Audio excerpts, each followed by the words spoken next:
लोग ज़कात के मसले में इस कदर उलझ गए हैं कि कहीं ना कहीं रोज़ डेली लोगों के सवालात आते रहते हैं। इसीलिए मैंने इनफरादी तौर पर यह कोशिश की है कि कुछ ऐसा आसान जुमलों में, ऐसा आसान अंदाज में ज़कात के मसले को लोगों और आवाम के सामने रखा जाए कि बार बार लोगों को सवालात पूछने की ज़रूरत ना पड़े। और अगर किसी के सवालात हो, कोई शख्स फंस जाए तो ज़रूर बराह रास्त पूछें। तो मैंने ज़कात के मसले को 11 सवालात में मुरतब किया है, तो उम्मीद है कि आपके भी सवालात कहीं ना कहीं इन्हीं 11 सवालात में ज़रूर मौजूद होंगे। और अगर इसके अलावा कोई सवाल है आपका तो बराह रास्त मुझसे पूछे, और कोशिश करूँगा, अल्लाह सुब्हानहू व तआला से दुआ है कि मौला मुझे हक़ बयानी करने की तौफ़ीक़ अता फ़रमाए। तो 11 सवालात को मैंने तरतीब दिया है। अब गौर से इन 11 सवालात को सुने और उसके जवाबात सुने ताकि आपके भी सवालात हल हो सके। पहला सवाल मैंने इसको इस तरह तरतीब दिया है कि ज़कात किन लोगों पर फ़र्ज़ है, यानी जब किसी शख्स पर ज़कात फ़र्ज़ होगी तभी तो वो ज़कात निकालेगा। तो सबसे पहले आप ये जानिए कि ज़कात किन लोगों पर फ़र्ज़ है। आपने अपने उलमा से बारहा सुना होगा कि जो शख्स आक़िल व बालिग मुसलमान हो, इसकी तशरीह तो हर इंसान गालिबन सभी जानते हैं कि मुसलमान है, आक़िल व बालिग है और आज़ाद भी है। अब इसमें जो मेन लफ्ज़ आता है मालिक निसाब, तो अब पहले आपको ये समझना पड़ेगा कि मालिक निसाब कहते किसे हैं। मालिक निसाब कहते हैं कि हाजत असलिया के अलावा अगर किसी के पास 7.5 तोला सोना या 52.5 तोला चांदी या माल तिजारत का पैसा या उसके अलावा किसी के पास कैश हो तो वो मालिक निसाब कहलाएगा, उस पर ऊपर ज़कात फ़र्ज़ होगी। अब थोड़ा इसको वजाहत के साथ मैं बयान करूं। अपने उलमा से हम 12 सुनते हैं 7.5 तोला 7.5 तोला। अब इसको समझ लें कि 1 तोला होता कितना है। गालिबन हमारे यहाँ जो राइज है हम ग्राम के हिसाब से जानते हैं, तो 1 तोला, मैंने इसको भी नोट किया है, 1 तोला 12 ग्राम 1 तोला होता है। 1 तोले का वज़न 12 ग्राम 441 मिलीग्राम होता है। तो अब 7.5 तोला को काउंट करें 12 ग्राम 441 मिलीग्राम से, तो आपका आएगा 93 ग्राम 312 मिलीग्राम। तो सोने का जो निसाब है, अगर किसी के पास 93 ग्राम 312 मिलीग्राम सोना है तो उसके ऊपर ज़कात फ़र्ज़ होगी। अब चांदी को भी इसी तरह काउंट कर ले तो 12 ग्राम 441 मिलीग्राम को अगर हम 52.5 तोला के हिसाब से जोड़ें तो बनते हैं 653 ग्राम 184 मिलीग्राम। उमूमन आप समझ लें कि 650 ग्राम चांदी अगर किसी के पास है तो वो मालिक निसाब होगा, या इसके अलावा माल तिजारत या कैश वगैरह नगद पैसा हो। अब एक बात आप ये समझ लें कि चांदी वगैरह का रेट रोज़ाना गिरता बढ़ता है, सोने का रेट रोज़ाना रेट गिरता पड़ता है, चढ़ता है, ऊपर नीचे होता है। तो मैंने जिस दिन ये बनाया था उस दिन चांदी का रेट उसी दिन नोट किया था, तो 653 ग्राम चांदी का उस दिन रेट था, 2 दिन पहले गालिबन या 1 दिन पहले, तो वो 44,873 रुपया उसकी कीमत बनती है। मोटा मोटा आप ये समझ लें कि अगर किसी के पास 44,000 रुपये है ज़रूरत असलिया के अलावा और उस पर साल गुजर गए तो उस पर ज़कात फ़र्ज़ होगी।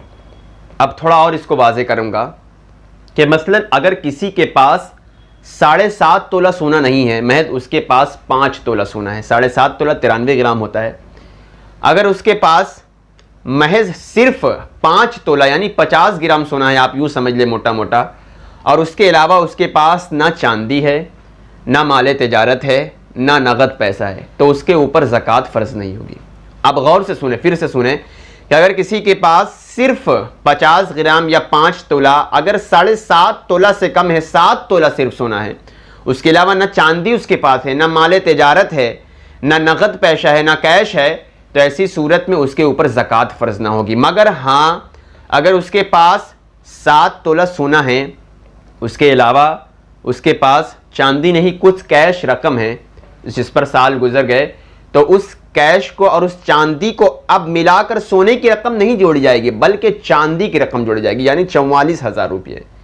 तो अगर दोनों को मिक्स करके, दोनों को मिला करके अगर वाहिद सिर्फ सोना है तो सोने की कीमत देखी जाएगी कि 7.5 तोला सोना है तब ज़कात फ़र्ज़ होगी। लेकिन अगर उसके अलावा सोने के साथ या चांदी के साथ कुछ पैसे हैं या कैश है, माल तिजारत के कुछ पैसे हैं, तो अब फिर वो सोने के हिसाब से ना बनेगा, बल्कि चांदी के हिसाब से, जो 44,000 कीमत है, जो रोज़ ऊपर नीचे 150 ऊपर नीचे होता रहता है, तो उस हिसाब से बनेगा। तो अल-मुख्तसर ये है कि अगर किसी के पास सिर्फ चांदी है, 50 ग्राम है, या 52.5 तोला से कम चांदी किसी के पास है, सिर्फ चांदी है, उसके अलावा सोना नहीं है, तो ऐसी सूरत में वो मालिक निसाब नहीं होगा। लेकिन अगर उसके पास 200 ग्राम, 300 ग्राम या 500 ग्राम चांदी है, उसके अलावा 2-3 ग्राम सोना भी है, तो उसको दोनों के साथ अटैच कर दिया जाएगा। और अगर उसकी कीमत 44,873 रुपया बनती है, तो उसके ऊपर ज़कात फ़र्ज़ होगी। तो अल-मुख्तसर ये है कि जो शख्स मालिक निसाब हो उस पर ज़कात फ़र्ज़ होगी। और मालिक निसाब कौन होता है कि अगर किसी के पास 2-3 तरह का, यानी सोने के अलावा चांदी या कुछ पैसा नगद वगैरह या माल तिजारत का सामान हो, तो उसको जोड़कर अगर 44,000 कीमत बनती है मोटा मोटा, तो उसके ऊपर ज़कात फ़र्ज़ होगी अगर साल गुजर गए।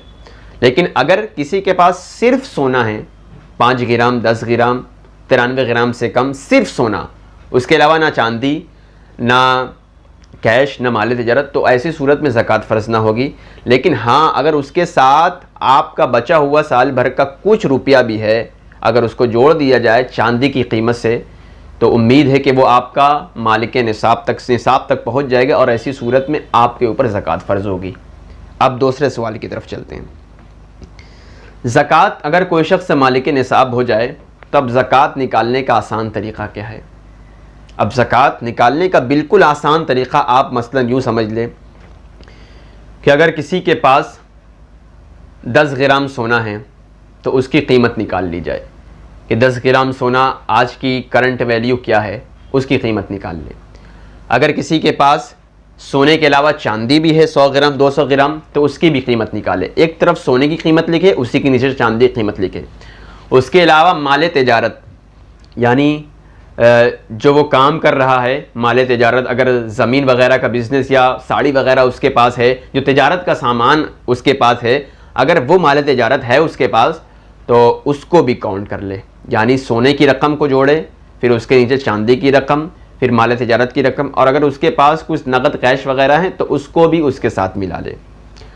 अब जब तक वो मालिक निसाब जिस दिन था, अगर उसके पहले तक भी, यानी 2-3 दिन पहले भी अगर कुछ कैश उसके पास आ गए, तो फ़ुक़हा कराम कहते हैं कि उसको मिला ले, यानी सबके साथ मिला ले। अगर 1 घंटे पहले भी क्यों ना हो, कुछ पैसा उसके पास आ गए, तो सारे को, सोने की रकम को, चांदी की रकम को, माल तिजारत की रकम को, अगर माल तिजारत नहीं है तो कैश की रकम को, और जो आया कुछ देर पहले या 1 महीना पहले या कुछ आने वाला है, उसकी तफसील मैं आगे बयान करूंगा आने वाले की। अगर कुछ आ गया तो मज़ीद सबको जोड़ लिया जाए।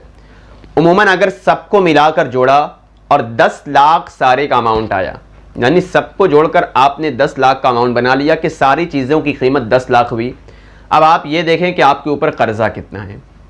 अगर किसी को आपको कर्ज़ा देना है कि उसका पैसा बाकी था, तो उसको माइनस करें। अगर किसी मज़दूर का पैसा बाकी था तो उसको माइनस करें।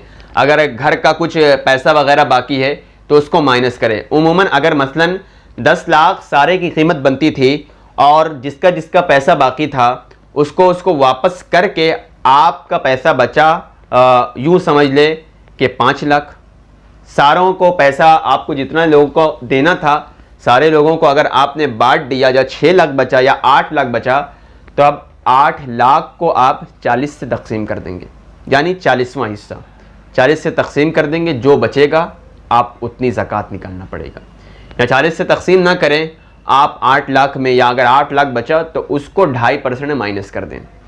मसलन अगर 10 लाख है तो उसको 2.5 से माइनस करेंगे तो उम्मीद है कि 25,000 आएगा, और उसी तरह 8 लाख को माइनस कर देंगे तो उम्मीद है 20,000 आएगा। अब आसानी के तौर पर आपने समझ लिया कि बिल्कुल आसान तरीक़ा यह है कि तमाम माल को आप जमा कर लें, उसकी जो कीमत बचे, 1 घंटा पहले भी कुछ माल आया तो उसको भी जोड़ ले। अब तमाम को कीमत जोड़ने के बाद अब जितने लोगों को आपको पैसा वापस करना है, पैसा वापस कर दीजिए। अब जो मज़ीद 8 लाख या 7 लाख आपका बचा, उसमें से आप 40 को तकसीम कर दें या फिर माइनस 2.5% कर दें। जो बचेगा वो आपकी ज़कात होगी। मसलन 8 लाख था तो उसके ऊपर आपकी 20,000 बची। अब तीसरे सवाल की तरफ चलते हैं। सोने और चांदी की ज़कात ख़रीदने वाले रकम से निकालेंगे या बेचने वाली रकम से निकालेंगे। यानी अगर किसी शख्स ने सोना ख़रीदा था 10 साल पहले 1 लाख का, अब उसको बेचने जाएंगे तो वो बिकेगा 5 लाख का। तो ऐसी सूरत में हमने जो पहले ख़रीदा था उस कीमत से हम ज़कात निकालेंगे या अब जो बेचने जाएंगे तो उस कीमत से ज़कात निकालेंगे। देखिए फ़ुक़हा कराम इस मसले में इरशाद फरमाते हैं कि मसलन अगर आपके पास 100 ग्राम सोना है, अगर 22 कैरेट या 24 कैरेट तरह तरह का जो भी सोना आपके पास है, तो मार्केट में उसी करंट वैल्यू पता करिए। यानी ऐसा नहीं कि जो आपने 10 साल पहले उस कीमत से ख़रीदा था तो उस कीमत से ज़कात निकलेगी, नहीं, बल्कि आज आपके पास 100 ग्राम सोना है तो मार्केट में आप दुकानदार के पास जाएं, उससे पूछें कि आज की करंट वैल्यू सोने की क्या है। अगर आज आपको ज़कात निकालना है तो जितना आपको बताएगा 50,000, 54,000, 52,000, तो उस पैसे से आपकी ज़कात निकलेगी। तो आप वापस आएँ और उसी हिसाब से ज़कात निकलेगी। तो अल-मुख्तसर जवाब ये है कि ज़कात जो 10 साल पहले हमने कीमत से ख़रीदा था उस पैसे में नहीं निकलेगी, बल्कि आज जिस रेट में जिस भाव में सोना होगा उस भाव से उस रेट से हमारी ज़कात निकलेगी। अब चौथा सवाल की तरफ चलते हैं। चौथा सवाल ये है, किन लोगों को ज़कात दे सकते हैं, किसको दें। अब ज़कात के मुस्तहिक़ीन को भी ज़कात देना ज़रूरी है। तो कुरान पाक में अल्लाह सुब्हानहू व तआला ने उनकी तादाद 7 लोगों की गिनाई है। कुछ लोगों का हुक्म मनसूख कर दिया गया है, लेकिन आप समाअत कर लें कि ज़कात के मुस्तहिक़ लोग 7 तरह के लोग हैं। अब कौन कौन लोग हैं, आप उसका जवाब समाअत कर लें। किन लोगों को ज़कात हम दे सकते हैं, ये चौथा सवाल है। सबसे पहला का नंबर आता है फ़कीर। अब फ़कीर किसे कहते हैं, आप समाअत कर ले। जिसके पास कुछ माल है मगर इतना नहीं कि वो निसाब तक पहुँचे, यानी थोड़ा वगैरह उसके पास माल है, फ़कीर उसे कहते हैं कि अगर थोड़ा बहुत उसके पास माल है लेकिन निसाब तक नहीं पहुँचता, तो ऐसी सूरत में शरअ की रोशनी में वो फ़कीर कहलाता है। दूसरे का नंबर आता है मिस्कीन। अब मिस्कीन कौन है, वो शख्स है जिसके पास इतना भी माल नहीं कि वो अपने बदन से अपना कपड़ा ढाक सके या खाने पीने की चीज़ों के लिए लोगों से सवाल करता है, मांगता रहता है, तो उसे मिस्कीन कहते हैं। तो मिस्कीन को भी देना चाहिए, ये दूसरा मुस्तहिक़ हक़ है उसका, उसको भी ज़कात दे सकते हैं। तीसरे शख्स के बारे में अल्लाह सुब्हानहू व तआला इरशाद फरमाता है आमिल। आमिल उसे कहा जाता है, ये हुक्म मनसूख है कि बादशाह की तरफ से पहले ज़माने में बादशाह की तरफ से एक शख्स मुकर्रर होता था, वो ज़कात वगैरह उतारता था, तो ये हुक्म मनसूख है। चौथा रिकाब। रिकाब भी, ये भी हुक्म मनसूख है। रिकाब उसे कहते हैं कि ग़ुलाम आज़ाद करना। रसूल पाक सल्लल्लाहु तआला अलैहि वसल्लम के ज़माने से पहले भी ये दौर था और अल्लाह के रसूल के ज़माने में भी ऐसा होता था कि पैसा देकर ग़ुलाम को आज़ाद करवा दिया जाता, यानी कोई ग़ुलामी में जकड़ दिया जाता तो पैसों के ज़रिए उसे आज़ाद कर दें, हालांकि ये हुक्म मनसूख है। आप 5वें शख्स के बारे में सुने, गारिम। गारिम उसे कहते हैं कि कोई शख्स कर्ज़ के तले बहुत ज़्यादा डूबा हो, यानी अब किसी शख्स के ऊपर इतना कर्ज़ है कि वो उसी कर्ज़ के चक्कर में परेशान है। तो अल्लाह सुब्हानहू व तआला उन मुस्तहिक़ीन में कहता है कि अगर कोई शख्स इतना कर्ज़दार है कि कर्ज़ अदा करने के बाद वो निसाब तक नहीं पहुँचता, तो उसको ज़कात दी जा सकती है ताकि वो अपना कर्ज़ उतार सके। अगर उसको कर्ज़ उतारने के लिए ज़कात दी जाए जो उसके निसाब तक ना पहुँचे कर्ज़ उतरने के बाद, तो ऐसी सूरत में उसको ज़कात दी जा सकती है। 6वें शख्स के बारे में अल्लाह फरमाता है फ़ी सबीलिल्लाह, यानी जो अल्लाह के रास्ते में हो। अब अल्लाह के रास्ते में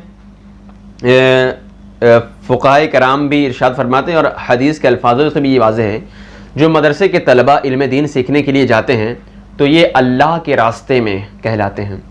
तो इसी से मदरसे वालों के लिए भी निकलता है कि जिन मदरसों को आपको वाकई यकीन हो कि यहाँ मदरसे तलबा पढ़ते हैं, इल्म दीन सीखते हैं, तो उन मदारिस इस्लामिया को भी ज़कात वगैरह का पैसा दिया जा सकता है।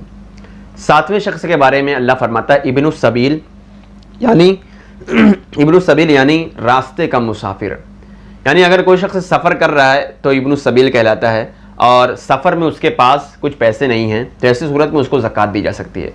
यानी उसके पास पैसा था लेकिन घर है, मंगवा नहीं सकता या कुछ कर नहीं सकता, तो ऐसी सूरत में जो मुसाफिर होता है तो कुरान 7वें नंबर पर आता है कि उसको ज़कात दिया जा सकता है। तो 7 किस्म के लोग हैं, पहला फ़कीर, दूसरा मिस्कीन, तीसरा आमिल, चौथा रिकाब ग़ुलाम आज़ाद करना, 5वां गारिम यानी मकरूस, और 6वां फ़ी सबीलिल्लाह यानी जो अल्लाह के रास्ते में हो, और 7वां इब्नुस सबील जो मुसाफिर हो। ये 7 किस्म के लोगों को ज़कात दी जा सकती है। अगर मालिक निसाब तक ना पहुँचे हो तो इन 7 लोगों को ज़कात देना बिल्कुल जायज़ है। इनको ज़कात देने से ज़कात अदा हो जाएगी। 5वां सवाल अब आप समाअत करें, किन लोगों को ज़कात नहीं दे सकते। यानी ये तो अभी आपने सामने समाअत कर लिया कि किन लोगों को ज़कात देनी चाहिए, अब किन लोगों को आप ज़कात दे नहीं सकते। तो फ़क़हाए किराम इरशाद इस मसले में इरशाद फरमाते हैं कि जो शख्स अपनी अस्ल से हो और जो शख्स अपनी नस्ल से हो उसको ज़कात नहीं दी जा सकती। अब कौन कौन शख्स अपनी अस्ल से और अपनी नस्ल से होते हैं, तो इरशाद फरमाते हैं कि अपनी अस्ल से होने का मतलब यह है कि माँ बाप को ज़कात दी जा सकती। इसी तरह दादा दादी, ये अपनी असलियत इनसे पहचान होती है, दादा दादी इनको ज़कात दी जा सकती। नाना नानी, यानी मेरे ऊपर ज़कात फ़र्ज़ है, ज़कात वाजिब है, अगर मुझे ज़कात देना है तो मैं अपने वालिद को अपनी वालिदा को ज़कात नहीं दे सकता, अपनी दादी को अपने दादा को ज़कात नहीं दे सकता, अपनी नानी को अपने नाना को ज़कात नहीं दे सकता। ये अस्ल हो गए। अब नस्ल किसको कहलाते हैं, तो फ़क़हाए इरशाद फरमाते हैं मेरे ऊपर ज़कात फ़र्ज़ है, मुझे ज़कात अदा करना है तो बेटा बेटी को, यानी मुझे ज़कात देना है तो मैं अपनी बेटी को अपने बेटे को ज़कात नहीं दे सकता। इसी तरह आगे फरमाते हैं अपने पोते को अपने पोती को, यानी अपने पोता पोती को ज़कात नहीं दे सकते। इसी तरह आगे फरमाते हैं नवासा नवासी को, यानी जिसके ऊपर ज़कात फ़र्ज़ है ना तो वो अपने अस्ल वालों को ज़कात दे सकता है और ना ही अपने नस्ल वाले को। अस्ल वाले बाप माँ बाप दादा दादी नाना नानी उनको ज़कात नहीं दिया सकता, और इसी तरह बेटा बेटी पोता पोती और नवासा नवासी इनको ज़कात नहीं दे सकती।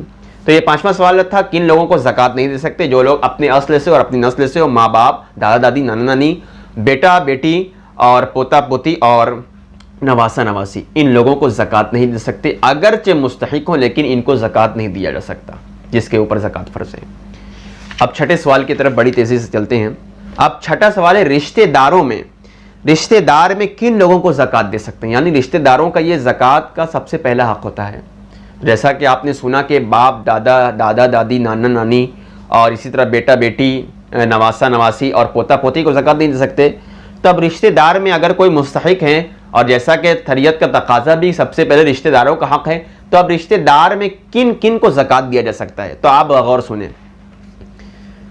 यानी जिसके ऊपर ज़कात फ़र्ज़ है तो मालिक निसाब अपने भाई को, यानी मेरे ऊपर ज़कात फ़र्ज़ है तो मैं अपने भाई को और अपनी बहन को ज़कात दे सकता हूँ। यानी रिश्तेदार में ये सवाल है कि रिश्तेदार में किस किस को ज़कात दिया जा सकता है, तो अगर मेरे ऊपर ज़कात फ़र्ज़ है तो मैं अपने भाई को अपनी बहन को ज़कात दे सकता हूँ। आगे मज़ीद इरशाद फरमाते हैं कि चाहे वो सगा भाई हो या चचेरा भाई हो या आलती या खियाफ़ी भाई हो, यानी किसी और माँ से हो, तो इन लोगों को अपने भाई बहन को ज़कात देना जायज़ है, दे सकते हैं। और अपनी बहू को दामाद को, यानी बहू को भी ज़कात, जो ज़कात देने वाला है मालिक निसाब, वो मालिक अपनी बहू को और अपनी दामाद को, बेटी को तो नहीं दे सकता, अपनी बहू को और अपने दामाद को ज़कात दे सकता है, अपनी भतीजी को ज़कात दे सकता है, भांजी को ज़कात दे सकता है, और फूफा को फूफी को ज़कात दे सकता है, मामा मामी को ज़कात दे सकता है, सास ससुर को ज़कात दे सकता है, वगैरह वगैरह। अगर ये मालिक निसाब ना हो और मुस्तहिक हों ज़कात में से, तो रिश्तेदारों में से इन लोगों को ज़कात दी जा सकती है। यानी अपने अस्ल वालों को और अपनी नस्ल वालों को छोड़कर अपने सगे भाई बहन को दे सकते हैं, चाहे वो चचेरे ही क्यों ना हो, सगे हो या खियाफ़ी भाई हो, खालाजाद भाई हो, तरह तरह के जो भी भाई बहन उनको ज़कात दे सकते हैं। और इसी तरह जो ज़कात अदा करने वाला है वो अपनी भांजी को, अपनी भतीजी को, अपनी बहू को, अपने दामाद को, अपने सास ससुर को, और इसी तरह खाला खालू को, फूफा फूफी को, इन लोगों को ज़कात दे सकते हैं। और रिश्तेदारों का सबसे पहला भी हक़ है, तो आप तलाश करें कि किन लोगों ऐसे मुस्तहिक हैं, तो उन लोगों को आप ज़कात दे सकते हैं। अब 7वें सवाल की तरफ चलते हैं। 7वां सवाल यह है कि एक मकान के अलावा मेरे पास कोई और मकान हो तो क्या उस पर ज़कात होगी। देखिए कि इस मसले में फ़क़हाए किराम इरशाद फरमाते हैं, अगर किसी के पास एक मकान हो और उसके अलावा उसने दूसरा मकान ख़रीदा, तब उस ख़रीदने वाले की नीयत को देखा जाएगा। अगर उसने इस नीयत से मकान ख़रीदा कि अगर मुझे ये रहने के लिए मकान छोटा पड़ेगा तो मैं कल उस मकान में चला जाऊँगा, या इस नीयत से मकान ख़रीदा कि मेरे बच्चे वगैरह अगर बड़े होंगे, उनकी शादी वगैरह पड़ी तो उस मकान में उनको ट्रांसफ़र कर दिया जाएगा, यानी और भी जो भी उसकी नीयत हो, बस उसकी नीयत मकान बेचने की नीयत ना हो। यानी उसकी ये नीयत ना हो कि ख़रीद तो लिया है, अगर कल दिन अगर इसका रेट बहुत अच्छा मिला तो बेच दूंगा। तो फ़ुक़हा किराम इरशाद फरमाते हैं अगर ये एक नीयत है कि ख़रीद लिया है, कल दिन अगर महंगा होगा, इसकी डिमांड बड़ी, वैल्यू बड़ी, तो कल बेच दूंगा, तो इस मसले में फ़ुक़हा इरशाद फरमाते हैं अगर बेचने की नीयत से दूसरा मकान ख़रीदा तो उस पर ज़कात फ़र्ज़ होगी। लेकिन अगर किसी और नीयत से मकान ख़रीदा कि अगर छोटा पड़ा तो उसमें चला जाऊँगा, अगर ये घर ना सहा मुझे तो मैं उस मकान में चला जाऊँगा, या बच्चों की शादी वगैरह होगी तो उनको वहाँ ट्रांसफ़र कर दिया जाएगा, यानी बेचने की नीयत के अलावा कोई भी नीयत हो, उस मामले में ज़कात फ़र्ज़ नहीं होगी। अल मुख्तसर ये है कि देखा यह जाएगा कि ख़रीदते वक्त क्या उसकी नीयत थी। अगर ये नीयत थी कि कल दिन इसका रेट बढ़ जाएगा बहुत ज़्यादा, इसका प्राइस बहुत ज़्यादा बढ़ जाएगा, इसकी कीमत वैल्यू बहुत हाई हो जाएगी, तो मैं बेच दूंगा, अगर इस नीयत से मकान ख़रीदा तो ऐसे मकान पर ज़कात फ़र्ज़ होगी, हर साल उसको ज़कात अदा करना पड़ेगा। लेकिन अगर इस नीयत से ख़रीदा, अगरचे पड़ा हो, इस नीयत से ख़रीदा कि बनवाऊँगा, उसमें रहूँगा, बच्चों वगैरह की शादी हुई तो वहाँ ट्रांसफ़र कर दूँगा, या अगर फैमिली में इजाफा हो गया तो वहाँ चला जाऊँगा, अगर बेचने के अलावा कोई भी नीयत हो, एक मकान के अलावा कई मकान हो, अगर बेचने की नीयत ना हो तो उस पर ज़कात फ़र्ज़ नहीं होगी। अब मज़ीद 8वां सवाल ये है कि गैर मुस्लिम को ज़कात देना कैसा है। यानी आम तौर से आप देखते हैं कि आज हमारे यहाँ एक तो फ़कीरों की लाइन लगी रहती है, उसमें पता ही नहीं चलता कौन मुस्लिम है कौन गैर मुस्लिम। आप हमारे यहाँ और अपने यहाँ भी देखते होंगे, एक नक़ाब पोश ख़वातीन और जो है उसी नक़ाब पोश में गैर मुस्लिम भी होती हैं। अब जब तहक़ीक़ की जाए तो पता चलता है कि ये गैर मुस्लिम था, गैर मुस्लिम है और कुर्ता पजामा टोपी वगैरह पहनकर भीख मांग रहा है, ज़कात का पैसा मांग रहा है। तो ऐसी सूरत में अगर पता ना चले गैर मुस्लिम को ज़कात देना कैसा है, देखिए फ़ुक़हा किराम इरशाद फरमाते हैं कि ज़कात सही होने के लिए शर्त यह है कि वो शख्स जिसको ज़कात दी जा रही है वो मुसलमान हो, यानी कि ज़कात का मामला मुसलमान के साथ ख़ास है। तो जिसको ज़कात दी जा रही है तो ये शर्त है कि वो मुसलमान ही हो और मुसलमान को ही ज़कात देने से ज़कात अदा होगी। यानी अगर कोई शख्स गैर मुस्लिम को ज़कात अपनी दे दे या गैर मुक़ल्लिदीन को गैर ज़कात वगैरह का पैसा दे, तो ऐसी सूरत में फ़ुक़हा इकराम इरशाद फरमाते हैं, चूँकि गैर मुक़ल्लिदीन भी मुसलमानों के सफ़ में तो आते नहीं, मुसलमानों की कैटेगरीज़ में आते नहीं, तो इरशाद फरमाते हैं गैर मुस्लिमों के अलावा गैर मुक़ल्लिदीन को भी ज़कात देने से अदा नहीं होगी। तो आप तहक़ीक़ करें, सबसे पहले अपने रिश्तेदारों में देखें, रिश्तेदार ना मिले तो अपने पड़ोसियों में देखें, पड़ोसी ना मिले मोहल्ले वालों में देखें, मोहल्ले वाले में नहीं तो अपने शहर में, इलाके में देखें। आप तहक़ीक़ करके उसके बाद जो मुसलमान हो और सही हो तो उसी को ज़कात दे। तो साइल ने सवाल में ये मैंने बनाया था कि गैर मुस्लिम को ज़कात बहुत सारे लोग दे देते हैं ये समझकर कि उसके ज़रूरत के काम आएगा, अगरचे ज़रूरतमंद हो गैर मुस्लिम, उसको ज़कात नहीं दी जाएगी। फ़ुक़हा किराम ने इरशाद फरमाया उसको नफली सदका दिया जाएगा, यानी उसकी मदद जो की जाएगी, बीमार वगैरह हो तो उसकी मदद जो की जाएगी, उसको ज़कात का पैसा नहीं दिया जाएगा, बल्कि ज़कात के अलावा नफली सदका उसको दिया जाएगा, ज़कात से उसकी मदद नहीं की जाएगी। 9वां सवाल ये है, बीवी की ज़ेवरात की ज़कात शौहर निकालेगा या बीवी निकालेगा। अब ज़ेवर बीवी पहनती है, ज़ौजा बीवी उसकी ज़ेवरात पहनती है, तो अब मैंने ये सवाल बनाया है इस मसले में कि अब ज़ेवर है बीवी का, तो ऐसी सूरत में मालिक बीवी है तो क्या उसकी ज़कात शौहर निकालेगा या बीवी निकालेगा। देखें आम तौर से हमारे यहाँ रिवाज ये होता है कि अगर बीवी का ज़ेवरात, बीवी के ज़ेवर होते हैं तो आम तौर से बीवी तो ज़कात निकालती नहीं। तो ऐसी सूरत में फ़ुक़हा किराम इरशाद फरमाते हैं तो शौहर चाहे तो बीवी की इजाज़त से उसकी ज़कात खुद से निकाल सकता है, या अगर बीवी ने उस ज़ेवरात का मालिक अपने शौहर को बना दिया था तो शौहर पर यह फ़र्ज़ है कि उसके ज़ेवरात की ज़कात निकाले।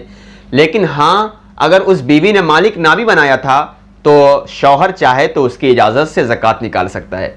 तो और अगर बीवी चाहे, अगर वो मालिक निसाब है, वो चाहे तो वो खुद अपनी ज़कात निकाल सकती है। लेकिन उमूमन हमारे यहाँ ऐसा नहीं होता, तो शौहर उसकी इजाज़त से, उसकी परमिशन से उसको बताकर ज़कात निकाल दे तो इस तरह ज़कात निकल जाएगी। तो साहिल का ये हमारे यहाँ से ये सवाल था कि बीवी के ज़ेवरात की ज़कात निकाल सकता है शौहर अगर उसकी इजाज़त से निकाले। अब 10वां सवाल ये है कि ज़कात को तोहफ़ा, किसी को तोहफ़ा कहकर हम दे सकते हैं या नहीं।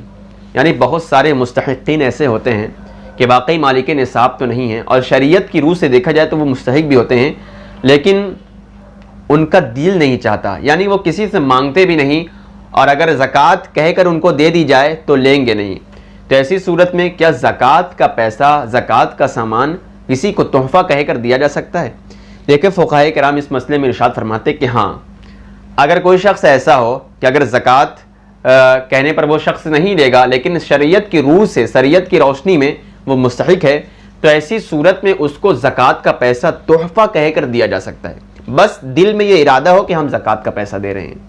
अगर ज़कात का पैसा ना देकर उसको कुछ तोहफ़ा ज़कात के पैसे से कुछ ख़रीद कर दिया जाए, लिबास वगैरह या कुछ इसके अलावा कुछ भी, तो उसको तोहफ़ा कहकर देना, बस दिल में ये इरादा हो कि हम ज़कात दे रहे हैं, तो उसको वो तोहफ़ा कहकर उस मुस्तहिक को ज़कात अदा किया जा सकता है। तो अल-मुख्तसर ये है कि किसी भी शख्स को अगर वो मुस्तहिक है तो उसको तोहफ़ा कहकर ज़कात दिया जा सकता है, बस दिल में इरादा हो कि हम ज़कात दे रहे हैं। 11वां सवाल ये है, शख्स कर्ज़ में किसी को कर्ज़ दिया है, तो ऐसी सूरत में क्या वो अपने कर्ज़ की ज़कात निकालेगा या नहीं? मसलन मेरे पास पैसे थे, मैं मालिक निसाब भी हूँ, उसके अलावा मेरे पास 2 लाख रुपये मैंने किसी को दे दिया, तो ऐसी सूरत में मैंने किसी को कर्ज़ा 2 लाख रुपया दिया हुआ है, तो ऐसी सूरत में क्या मैं उन पैसों की ज़कात निकालूंगा या नहीं निकालूंगा? देखिए इसकी कुछ रुख्सत फ़ुक़हा किराम ने और शरीयत में मिली है कि अगर वो शख्स चाहे तो अपने 2 लाख की ज़कात उसी वक्त यानी हर साल निकालता रहे, और दूसरी सूरत उसकी ये है कि वो चाहे कि जितने साल के बाद उसके 2 लाख रुपए वापस मिल जाएंगे तो उतने साल के जोड़ कर उसकी ज़कात निकालेगा। मसलन मैंने 2 लाख रुपए किसी को दिया था, अब वो मुझको मिला 5 साल बाद, तो ऐसी सूरत में मुझे 5 साल की ज़कात एक साथ निकालना पड़ेगा। लेकिन फ़ायदा और बेहतर उसमें यह है कि मैं हर साल की ज़कात निकालता रहूँगा तो मुझे 2 लाख रुपए एक साथ मिलेगा। और ये तजर्बे से देखा भी गया है कि अगर किसी का पैसा कहीं फंस जाता है, मिलने की उम्मीद नहीं है, तो हर साल ज़कात निकालने की बुनियाद पर उसकी डूबी रकम भी वापस हो जाती है। यानी ये अल्लाह सुब्हानहू व तआला की हिकमत है, उसका ये निज़ाम है कि अगर किसी का पैसा फंस भी जाता है कहीं, लेकिन उसकी ज़कात निकालते रहता है तो फंसी हुई रकम भी वापस आ जाती है। और ऐसा तजर्बा मेरा भी रहा है और बाज़ मरतबा ऐसा हुआ भी है और कई लोगों ने मुझसे ऐसा बताया भी है। यह अल्लाह की हिकमत है, अल्लाह सुब्हानहू व तआला चाहे तो कुछ भी कर सकता है। ज़कात देने से पैसा कभी कम नहीं होता, बल्कि ज़कात निकालने से पैसों में मज़ीद इजाफा होता है। आप अगर नोट करते होंगे, आप कभी अपना रिकॉर्ड उठाकर देखें कि अगर वाकई आप सही हर साल ज़कात अदा करते हैं तो आपकी देखते होंगे कि हर साल आपकी ज़कात बढ़ती होगी। यानी अगर आपने 10,000 की ज़कात निकाली तो अगले साल 12,000, 15,000, धीरे धीरे ज़कात बढ़ ही रही है। अगर सही ज़कात निकालते होंगे, अगर नीयत में खोट रखते होंगे, नीयत में इखलास नहीं होगा तो कम होता होगा, लेकिन वाकई अगर इखलास के साथ ज़कात निकालेंगे तो कभी आपका पैसा कम नहीं होगा, उसमें मज़ीद इजाफा होगा। तो सवाल जो बनाया था कि अगर किसी को कर्ज़ा दे दिया है तो ऐसी सूरत में ज़कात निकालेगा या नहीं, तो इसकी 2 सूरतें हैं। बेहतर ये है कि हर साल की ज़कात निकालता रहे, और अगर 2-3 साल बाद एक साथ मिले तो 3 साल की एक साथ ज़कात निकालेगा। तो उम्मीद है कि इन 11 सवालात में कहीं ना कहीं आपके सवाल भी ज़रूर मौजूद होंगे, और अगर आपके सवाल इससे खारजी हैं, इसके अलावा हैं, तो ज़रूर बराह रास्त रब्ता करें। सुब्हानहू व तआला से दुआ है कि मौला ताला हम सबको सही ज़कात निकाल कर उसके मुस्तहिक तक पहुँचाने की तौफ़ीक़ अता फ़रमाएँ। आमीन। अस्सलामु अलैकुम व रहमतुल्लाहि।